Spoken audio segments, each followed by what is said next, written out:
Hello बच्चों, चलिए इस क्वेश्चन को देखते हैं।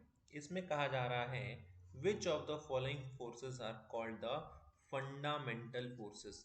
फंडामेंटल फोर्सेस का मतलब है बच्चों वो फोर्स जो कि नेचर में पाए जाते हैं और बाकी सारे जो फोर्सेस होते हैं उनसे ही डिराइव किए जाते हैं। ठीक है, तो देखिए ग्रेविटेशनल फोर्स, जी हाँ बिल्कुल, ये हमको नेचुरल फोर्स है ये, और ये फंडामेंटल फोर्स भी है। फ्रिक्शनल फोर्स बच्चों, फ्रिक्शनल फोर्स ये एक फंडामेंटल फोर्स नहीं है।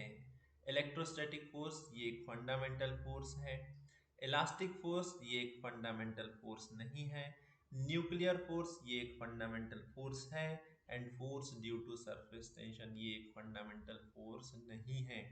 यानी ए, सी एंड ई ये तीनों ही फंडामेंटल फोर्सेस हैं और ऑप्शन टू में हमको ये दिख रहा है।